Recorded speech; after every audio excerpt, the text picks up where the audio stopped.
Howdy, I'm Austin Mack from Dyes and Good Vibes, and I know I don't usually put out a whole lot of video content anymore. I used to do like a dye art podcast thing. Might pick it up again in the future. I'm not really sure. It's kind of hard to find time these days, and I just had my firstborn kid, so that's exciting, but it's also going to take up a lot of my time. But anyways, in this video, got something special. I had a collector who used to buy a lot of stuff from me back in the 2019-2020 era of my work. This is probably around the time where I started getting a lot better at my combo with spine style, or just combo style in general. This is around the time that I started messing around with like wig wags and like pleats and stuff like that. Also a very experimental time for a lot of the color schemes that I use today, and some of them that I don't even use anymore. This whole entire box here, it's about 22 shirts maybe. But yeah, that's what I'm going to be doing in this video. I'm going over all these different styles and just kind of talking about like the evolution of like where it started and where it's at now and just stuff like that. So yeah, let's jump on in here. So just as a preface, in 2017 I made what is now the combo style. I'm pretty sure I was the first person to do this. Obviously there's been other tie-dyers to do combinations of styles before me, but essentially it's a mandala with Kenny style or modern shibori ties, whatever you'd like to call it. I call it both because it is Kenny style, obviously, with it's smaller nubs tightly wound together, but my dye application is much different. I mean, honestly, the way I tie it is much different than Paul as well. Not much, but it's different. You know, I guess it's the same if you look at it, but like how I do it is much different. I developed that on my own, doing it with the dowel rather than the hand and stuff like that. Also, I do a lot smaller nubs, a lot more nubs per shirt. You know, just the different sections and stuff like that. But also my dyeing style is a lot different than Paul's. Paul has more of a like spray and pray. He does have a plan, like a map out for the most part. Sometimes he just wings it or whatever. I respect it. It's cool. And but yeah, I like to be very precise. I use like the needle tip bottles. I've been using the needle tip bottles probably since like 2018, and I started exclusively using them in 2019, which is why I'm very excited to show off these pieces as well. But yeah, so birth of the combo style technically was in 2017, and this is 2 years of progression of doing the combo style pretty much every day. This is also around the time that I quit my job to do tie-dye full-time, so that's pretty sweet. But anyways, I'll get to showing the shirts. So here's the first one. This is a zigzag combo style, long sleeve. It's got the Kenny style zigzag on the sleeve, and then this is a mint berry color combination. I actually don't do this a whole lot anymore. It's a dark green, diluted dark green, green, diluted green, magenta, purple, diluted magenta, cerulean, cobalt, diluted cerulean. And here's the back side. This is cool because I do this now. I do like cubes on the side, and then I'll actually pleat along the direction of the cubes and tie it like a mandala essentially. So this was kind of the birth of that, just doing triangles or diamonds over V's was the birth of that. So that's pretty cool. So that's just the first one. This one I put up top. It was actually at the bottom of the box. I put up top because I'm very excited to see one of these. I haven't seen them in a long time. I used to make reverse dyes, but I would do them with bleach, so I'd get holes like very frequently. You know, if I was lucky, I would get the holes before I sold them, but sometimes you know, people would buy them and then like, I don't know, a couple months later they would just have tons of holes in them. This box has not one but two of these old style reverse dyes. Now these ones are on Gildan long sleeves, which took dye a lot differently than the short sleeve blanks I was doing. or took water a lot differently than the short sleeve blanks I was doing back then. It does have a similar resistance as far as the black, but this has a little bit more rust than I would prefer. You can see a lot of good black in there, but what I mean by the rust is like this right here is rust, whereas this is an actual like reverse resist. Like that's the black from the shirt.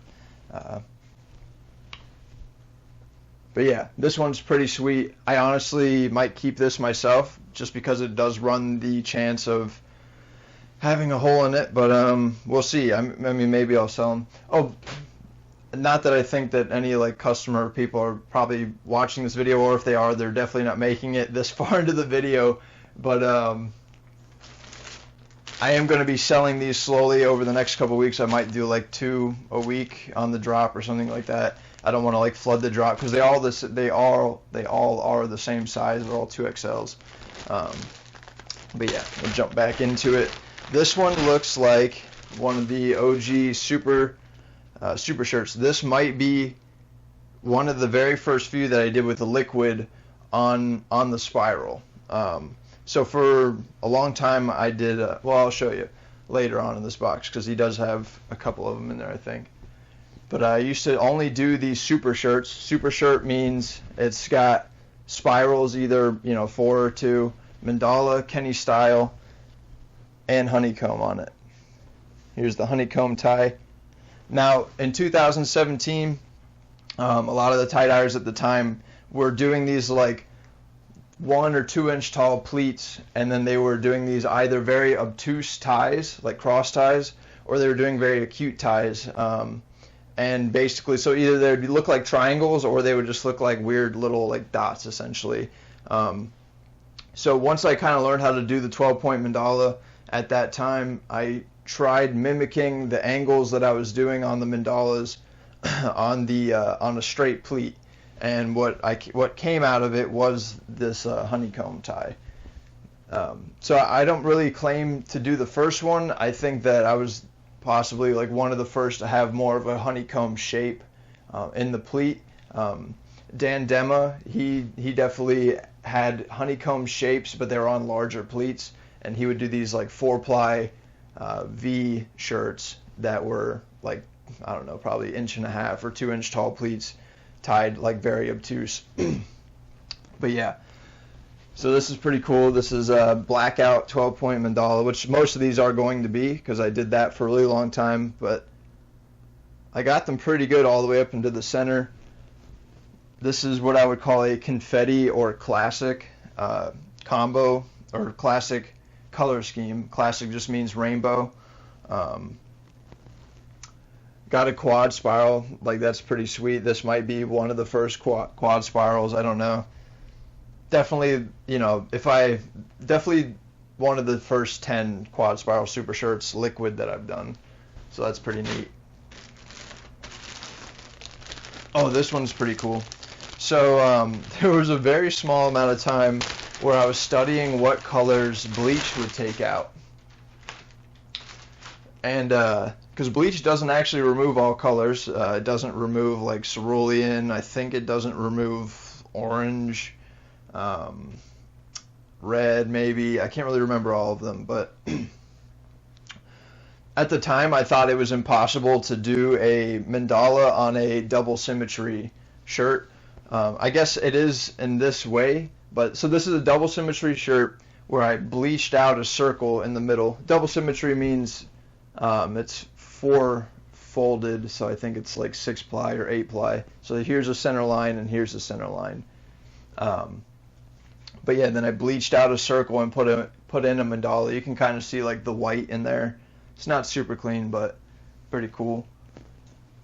Here's the back side of it.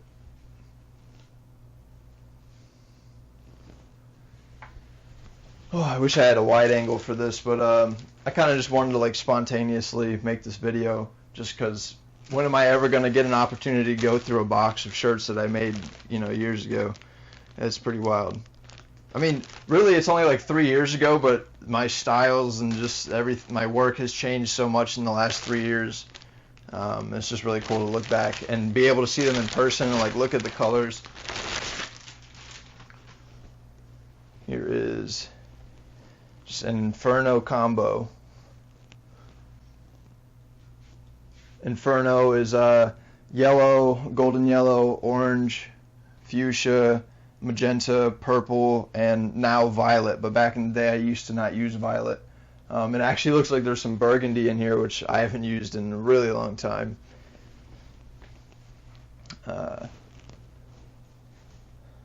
Yep, and usually Infernos are dyed in a V formation. I typically don't do like abstract style dyeing of that. Just the old school honeycombs. A lot of colors in here that don't saturate properly, so you'll see a lot of white lines in there rather than clean like linkage of the colors. So I assume most of the people who are watching this far, if any at all, you're probably a tie-dyer. So just when you're dyeing honeycombs, you never really want this white. Like, it does look cool, whatever, but it ends up just kind of looking like dots or squares. You really want like an even saturation, and how you get there is just practice. Just seeing how many times you have to go over each section. But yeah. Oh, nice. So I used to call this color combination GDP, Granddaddy Perp. It's green, dark green, sage, a little bit of lime pop possibly. This one I don't think has lime pop. Oh, nice. It has lime pop in the spine. But yeah, anyways, it's lavender, magenta, and violet. Pretty sick, honestly. This is another one that I might keep for myself. I just really like it a lot. Let's see.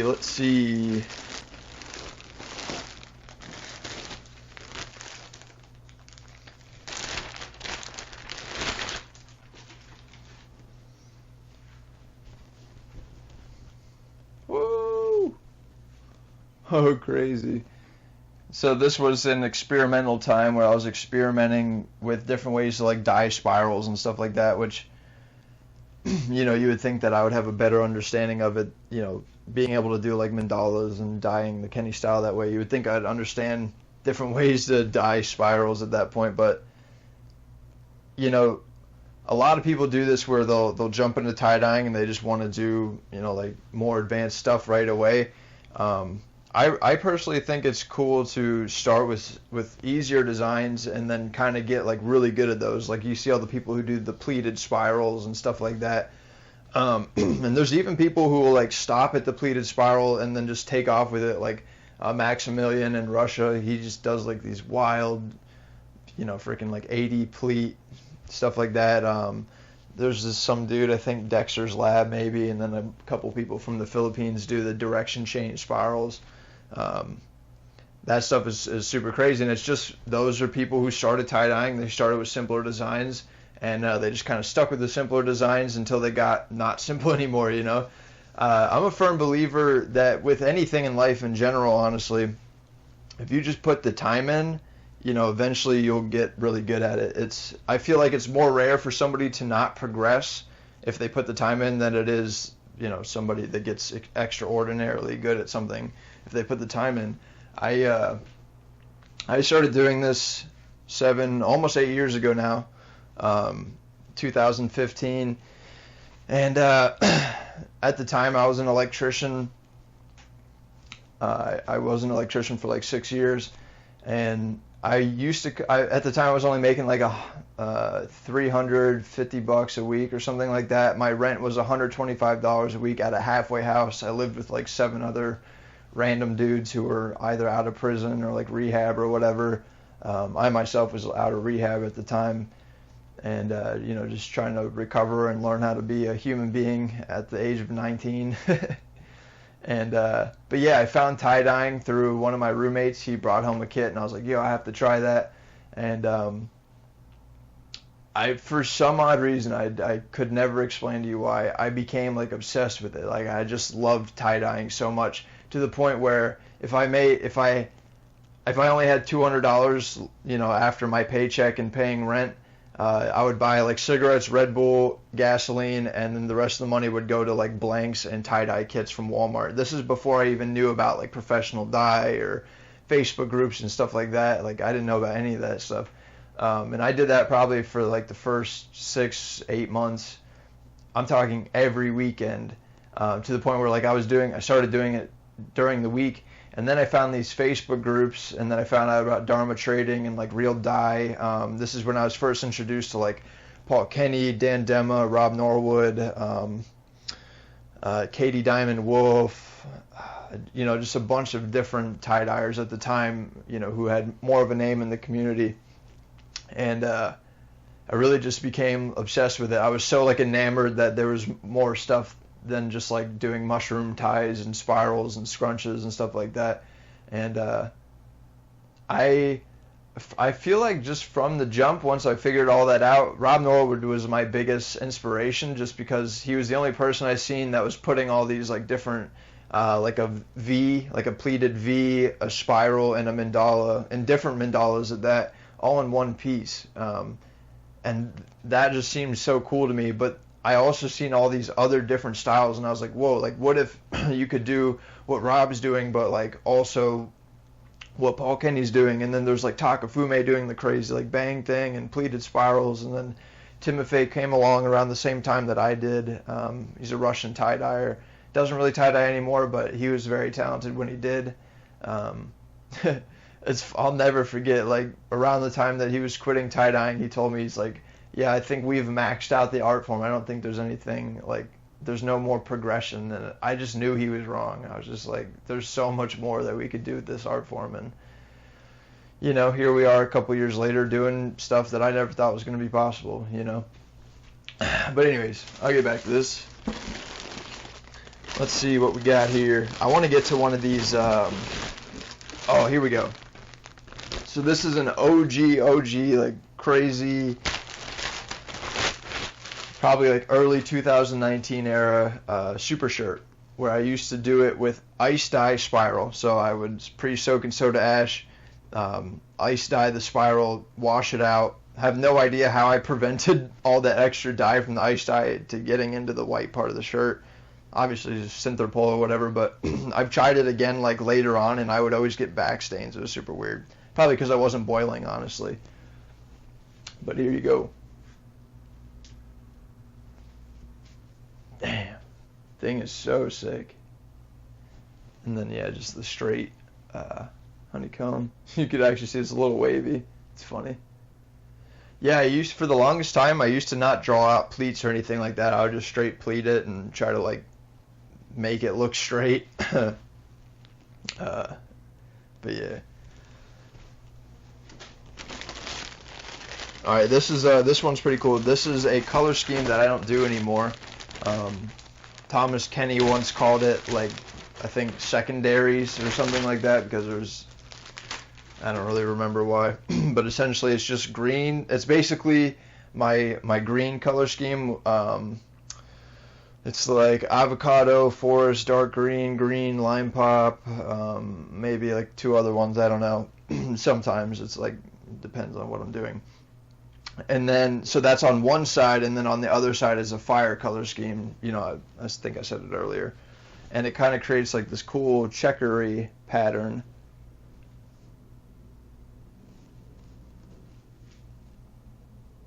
Woo! That is dope. Hell yeah.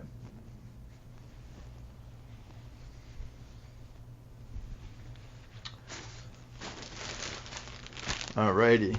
Oh, this might have been probably one of the first like 5 or 10 combo fades that I did. Classic combo fades at that. I could tell it's a lot lighter than the stuff that I do now. But this is a classic combo fade. Pretty sick. Nice.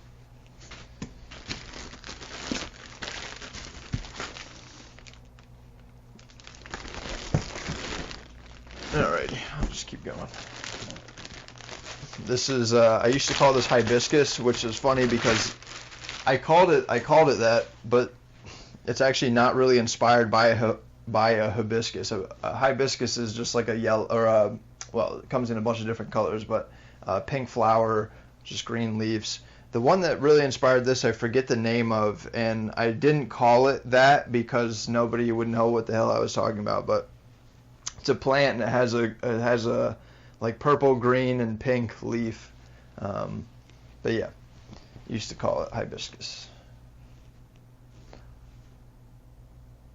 This is like fuchsia, diluted fuchsia, magenta, purple, violet, dark green, green, lime pop.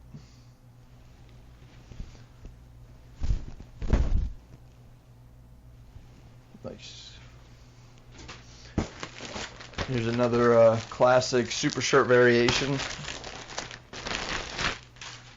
Looks like I went with the hibiscus color scheme mandala too. I remember when I found that color scheme, I used it pretty frequently at the time, even when it didn't apply. Oh, nice. This is when I first started doing wigwags. Like, this is literally, for sure, this is one of, I think, possibly my third ever wigwag that I did.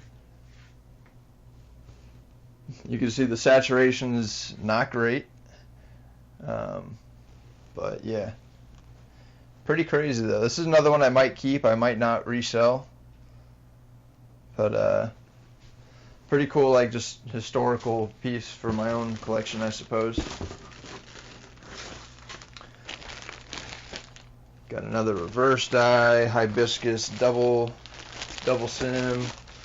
Not that cool. I'll open this up for the hell of it. Whoop. I used to do these, they were more of like a production item, just trying to keep up with demand and stuff like that. They're just ice dye spiral hoodies on like ring spun blanks. The blanks are really nice. I'm surprised you didn't keep this because this is a very like wearable shirt. Like honestly, I might keep it myself just because it's very soft and it feels nice. I've always been pretty harsh on myself about spirals. I definitely will admit there's tons of people who do spirals far better than I can. I've tried to make them as best as possible, and I don't know. I think it's just that I don't focus on spirals enough. You know, like I might do a spiral once a month, once every couple months. I don't know. Not enough to get good at it is what I'm saying. I actually don't know what this one's going to be. It might just be like a classic combo. Yep, it is. Long sleeve classic combo with spine. Ooh, the colors on this one are pretty nice though. I tell you what.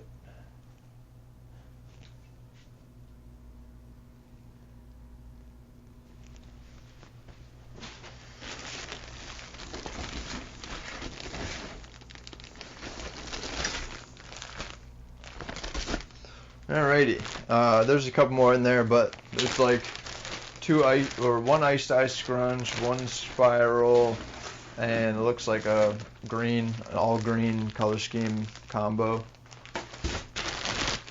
But this one's pretty neat. Might be one of the first ones I did in this style. So it's a Honeycomb Diamond. You can see it down at the bottom and up at the top there with Kenny style on the sleeves and in the middle. I'd rate the colors on this like, you know, moderately good, like an 8. My colors are definitely, I don't know, like 7, 6, 7, compared to what I do now, or what I could do now. But still a pretty sick shirt. I would rock it. And yeah, well, I'll just show this one off for a second. This will be the last one. I have no idea how long I've been ranting for, but honestly, I'm kind of proud of myself for pulling it off. Hopefully I didn't like stutter through the whole thing and sound like an idiot. I wish I had a wide angle lens, but it is what it is. I think I used to call this like this color scheme Green Machine or something like that. I never really thought of like a great name for it, so I just kind of call it like green. Pretty neat though. Man, my 12 pointers used to be clean as hell. I mean, they still are or whatever. I just don't do like that same angle anymore. It seems like everyone does more like obtuse angles now. Well, not everyone, some people. But yeah, I'm Austin Mack from Dies and Good Vibes, and that was me going through a box of old dies. So, thanks for watching if you watched. Peace.